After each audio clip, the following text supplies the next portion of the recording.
नमस्कार, आप देख रहे हैं नोएडा खबर। मैं विनोद शर्मा। आज हम चर्चा करेंगे नोएडा में होने वाले एक विशाल दंगल की, जो ऋषिपाल मेमोरियल ट्रस्ट की तरफ से आयोजित किया जाता रहा है।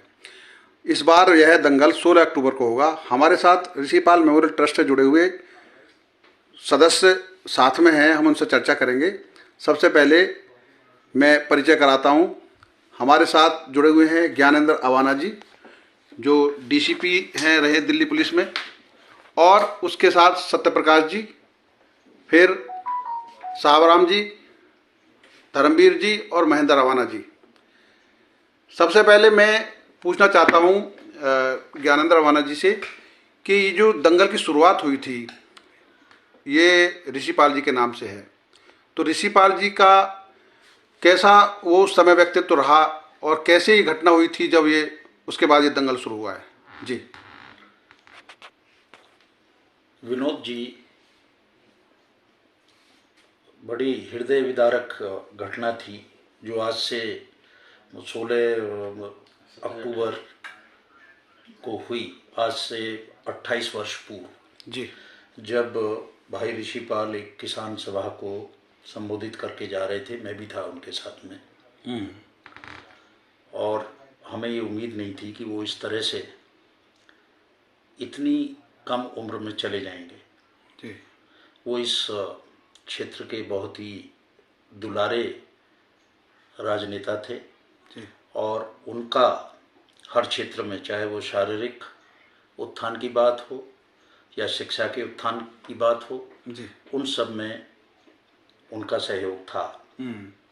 ये जो दंगल है जी पिछले 28 वर्षों से निरंतर चला आ रहा है, कोई ब्रेक इसका हुआ नहीं।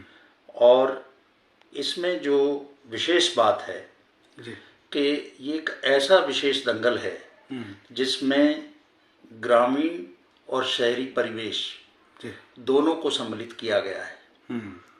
और समय के साथ साथ इसके दर्शक, इसके भाग लेने वाले जी बदलते रहे हैं। यहाँ पे जो पहलवान कुश्ती लड़ी हैं, जी उन्होंने अंतर्राष्ट्रीय मंचों पर देश के लिए गौरव हासिल किया है, ओलंपिक में मेडल लिए हैं जी और वो यहाँ से उत्साहित होके और देश के लिए नाम कमा रहे हैं। जी इसमें एक बात और मैं विशेष कहूँ जी कि ये अपने आप में एक ऐसा विशेष दंगल है जी कि जिसमें सरकारी या गैर सरकारी किसी भी संस्थान से कोई भी वित्तीय सहयोग नहीं लिया जाता। ट्रस्ट है, वो ही इसको चलाता है और बड़े अच्छे पुरस्कार देकर पहलवानों को प्रोत्साहित करते हैं। जी यहाँ के पहलवानों ने नाम कमाया है और आगे भी कमाते रहेंगे। ये एक छोटा सा इस पूरे क्षेत्र का सहयोग है देश के पहलवानी में अंतर्राष्ट्रीय मेडल जीतने में। जी जी धन्यवाद। अब सत्यप्रकाश जी हैं जो ट्रस्ट के सदस्य हैं। सत्यप्रकाश जी, जो जब दंगल शुरू हुआ था तब से लेकर अब तक किस तरह का निखार इसमें आया है, बदलाव आया है? पहले हम लोग मिट्टी में कुश्ती कराते थे जी। उसके बाद फिर हमने गद्दे की कुश्ती कराई। अब हम पॉइंट से कुश्ती कराते हैं और उसके लिए अलग एक सदस्य होते हैं जो उसको नंबरिंग करते हैं और बड़े अच्छे साफ सुथरे तरीके से पहलवानों को देते हैं और उसी के हिसाब से हम सारा करते हैं। तो ये जो कुश्ती का जो बदलाव आया है उसमें मिट्टी की जगह अब गद्दे के इस्तेमाल किया जाता है? हाँ जी, गद्दे यूज करते हैं और पॉइंटर से जो कुश्ती कराते हैं उसमें एक अच्छा रिजल्ट भी आता है। सावराम जी, बताइए किस क्षेत्र के पहलवान इसमें हिस्सा लेते हैं? क्या देश भर से या अलग अलग प्रदेशों के किस जगह के पहलवान आते हैं इसमें? देश के विभिन्न हिस्सों से यहाँ पहलवान आते हैं जी। और कई बार कई दूसरे देशों के पहलवान भी हमारे यहाँ पार्टिसिपेट कर चुके हैं। और इसमें जो इंडिया लेवल के जो रेफरी हैं वो यहाँ पे हमारे निर्णायक मंडल में होते हैं और हमारे ट्रस्ट भी एक उसमें निर्णायक मंडल में शामिल होता है। तो बड़े साफ शुद्ध जो कुश्तियाँ यहाँ पे करवाई जाती हैं। ट्रस्ट के सदस्य के रूप में हमारे साथ धर्मवीर जी हैं, जो ऋषिपाल जी के भाई भी हैं। मैं जानना चाहता हूं कि जब ये शुरू हुई थी तब से लेकर अब तक जो इनाम पहलवानों को दिए जाते हैं उसमें किस तरह का बदलाव आया है, और आज की डेट में जो इस बार 16 तारीख को होने जा रहा है वो कैसा होगा दंगल पहलवानों के लिए, कुश्ती प्रेमियों के लिए? जी, कुश्ती प्रेमियों की सबसे बड़ी बात यह, पहले जो हम कराते थे वो चितपट की कुश्ती कराते थे। उसमें भी हमारी कोशिश हमेशा ये रही है कि बिल्कुल साफ सुथरा हो, कहीं किसी पहलवान को नुकसान ना हो। जैसे जैसे अब कुश्तियां बदली, वैसे वैसे हमने अब चेंज किया है। अब इस वर्ष जो हम करा रहे हैं वो पॉइंटों के हिसाब से करा रहे हैं। दूसरा, हम महिला की कुश्ती भी करा रहे हैं, जो पहले भी होती थी लेकिन इस बार और अच्छे तरीके से करा रहे हैं। तो ये हमारा ये है कि भाई कैसे हम इसको और अच्छा कर सके, हमारा ऐसा प्रयास रहा है। नहीं, जो पुरस्कार राशि दी जाती है पहलवानों को, जी। वो कितना इस पे पहलवानों को दिया जाता है?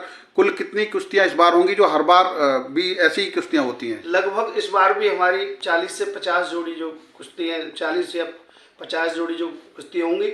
और जो प्रथम इनाम है हमारा वो 1 लाख रुपए का है। सेकंड इनाम जो हमारा 51,000 का है, और थर्ड इनाम हमारा 21,000 रुपए का है।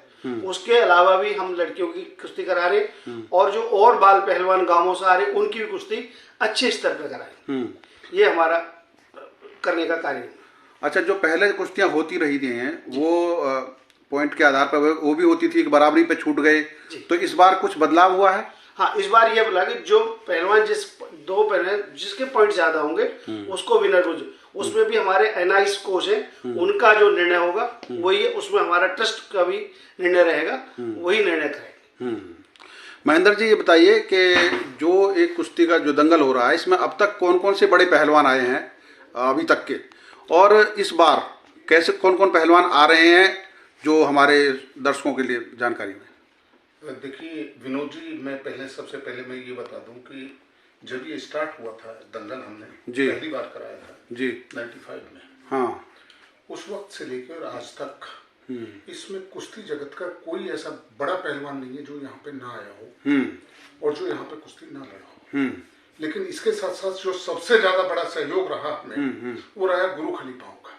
अच्छा। चाहे वो सतपाल जी रहे हों, चाहे वो कैप्टन चांद रूप रहे हों, चाहे वो भगवत स्वरूप रहे हों, या खलीफा जसराम रहे हों, मतलब जितने भी बड़े वो हैं, चंदगीराम जी, ये सारे लोग इस दंगल में आते रहे हैं। और जहां तक कुश्ती लड़ने का सवाल है, सुशील पहलवान जो हमारे लिए 2 ओलंपिक मेडल लेके आए, वो हमारे यहाँ लड़े।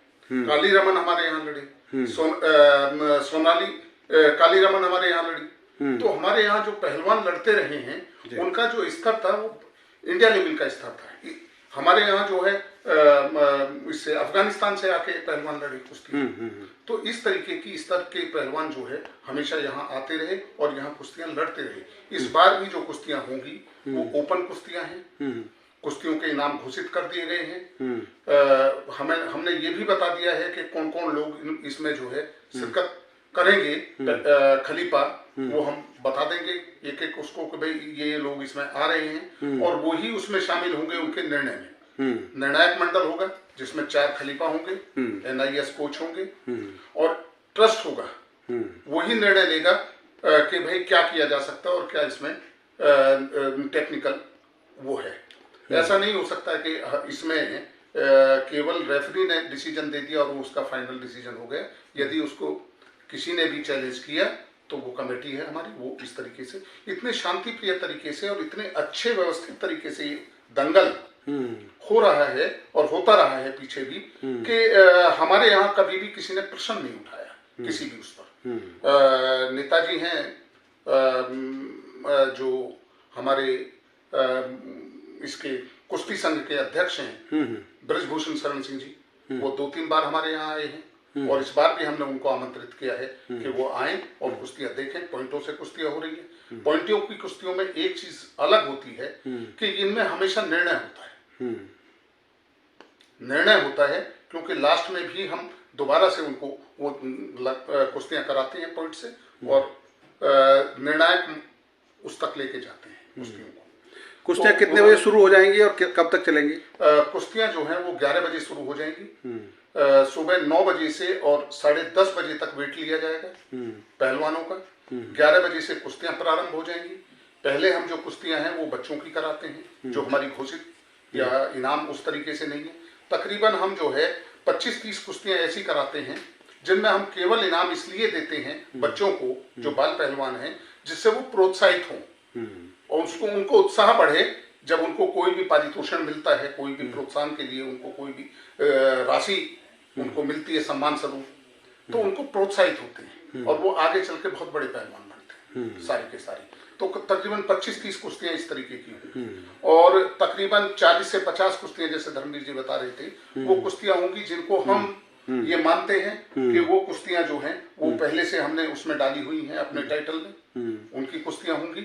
और तकरीबन 100-125 पहलवान जो है इसमें भाग पार्टिसिपेट करेंगे, यानी कि कुश्तियां होंगी करीब 65 के आसपास, 65-70, तो उसका डबल जो है उतने पहलवान जो है इसमें पार्टिसिपेट करेंगे।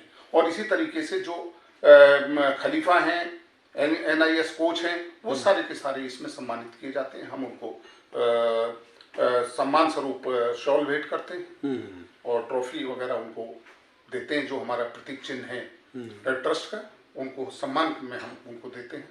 तो इस तरीके से जो है हमारा एक वो रहता है। और इस बार जो है जयप्रकाश पहलवान जो है इस पूरे उसको विशेष तौर पर देख रहे हैं। पहले खलीफा जसराम जी इसमें संरक्षक के तौर पर रहा करते थे, अब जो है वो जयप्रकाश पहलवान जी जो हिंद केसरी हैं उनको वो इसमें वो रखेंगे। जो सेक्टर 15 में आयोजन स्थल है जहाँ पर ये कुश्ती आयोजन होगा, तो उसमें क्या तैयारी चल रही है इस समय? ऋषिपाल क्रीड़ा स्थल की पूरी सफाई करा दी गई है, आसपास की व्यवस्थाएं देख ली गई हैं और वहां पे इस तरीके की व्यवस्थाएं की गई हैं कि जिससे पार्किंग वगैरह की लोगों को परेशानी ना हो। जो आसपास में गाड़ियां और इस तरीके की वो थी उनको सबको हटाया जा रहा है और नोएडा प्राधिकरण तथा प्रशासन उसमें हमें सहयोग पूर्ण रूप से कर रहा है और प्रयास रहेगा कि प्रशासन के जितने भी सुरक्षा प्रबंध हैं वो तो हमारे साथ हैं ही हैं, हम भी कोशिश करेंगे कि ज्यादा से ज्यादा लोगों को सुविधाएं प्रदान करा सकें, जिससे लोग आसानी से आएं और कुश्तियों का आनंद लें तथा उनकी टेक्निकल जो वो हैं उनको समझ सकें। नोएडा खबर से बातचीत करने के लिए आप सभी का धन्यवाद। महेंद्र जी, धर्मवीर जी, सावराम जी, सत्यप्रकाश जी और ज्ञानेंद्र रवाना जी, आपने बात की।